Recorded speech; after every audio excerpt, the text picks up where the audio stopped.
How Murray Saved Christmas by Mike Reiss, illustrated by David Catrow.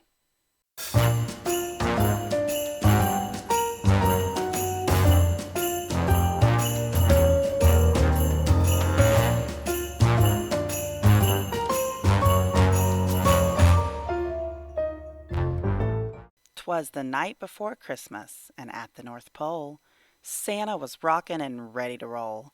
His seatbelt was buckled, his reindeer were fed, and 5 billion toys were stuffed into his sled.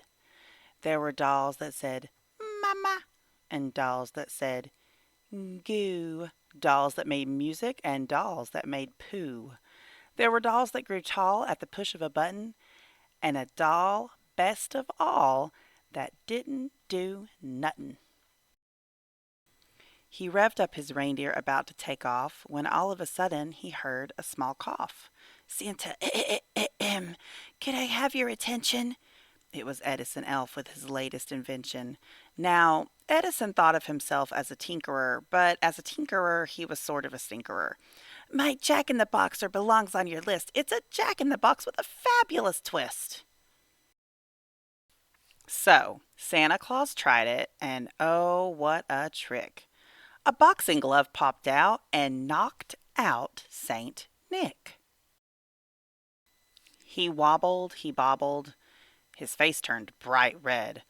A lump like a sugar plum rose from his head. Santa! Cried Eddie, but Santa said, Glibble, I'm perfectly schnimble. And then he started to dribble. Ed dressed him in jammies and put him to bed, and worried just who would bring presents instead.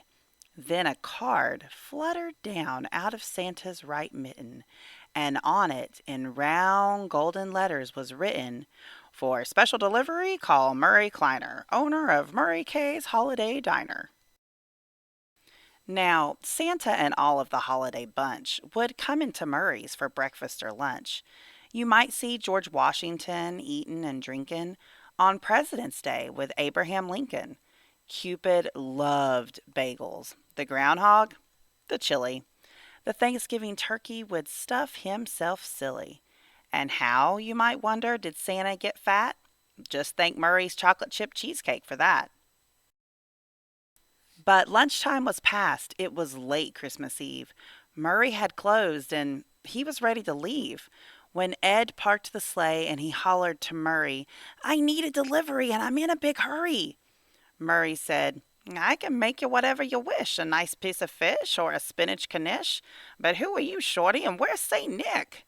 Edison sobbed, I made Santa Claus sick, and now I need you to deliver some toys to 200 countries, to good girls and boys. Just put on this red suit and get in the sleigh.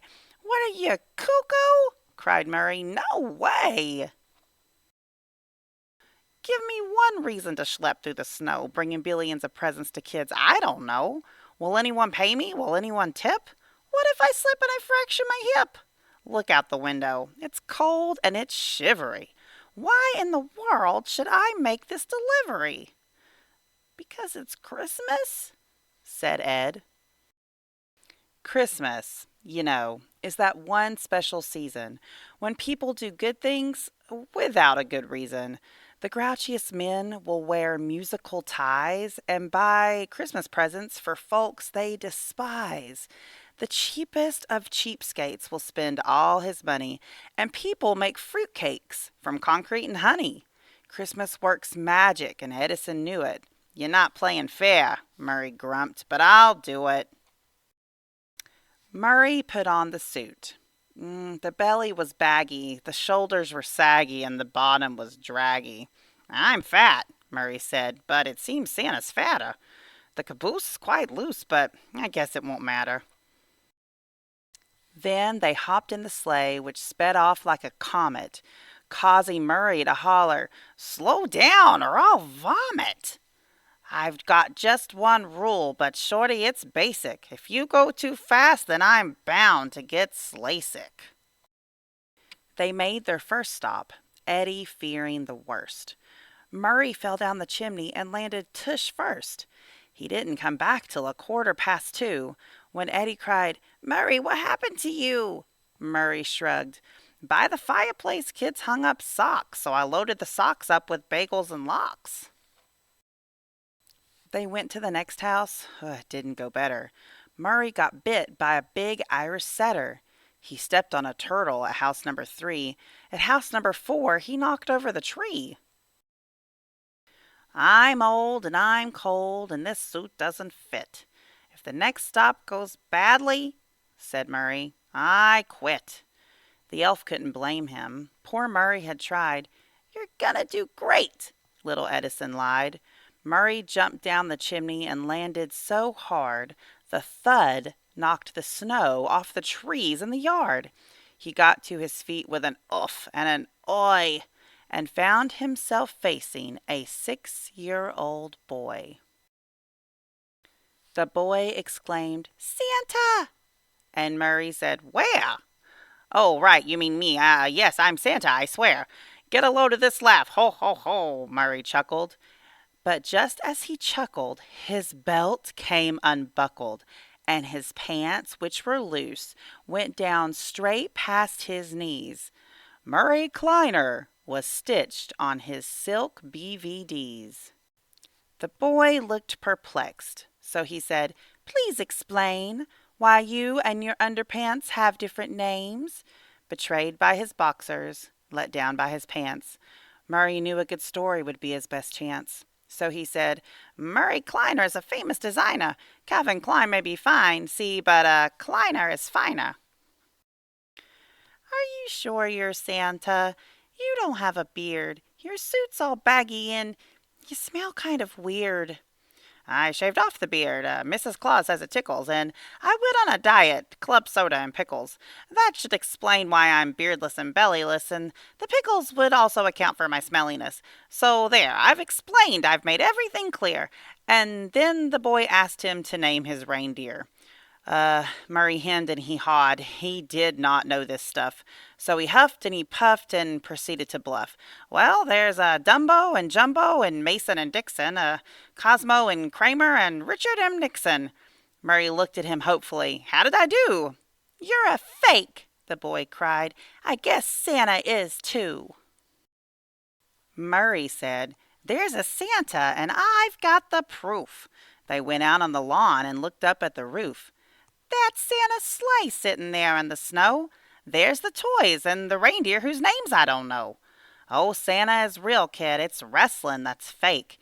And that's when the boy knew he'd made a mistake. This wasn't just some smelly guy in a suit, but an honest-to-goodness Saint Nick substitute.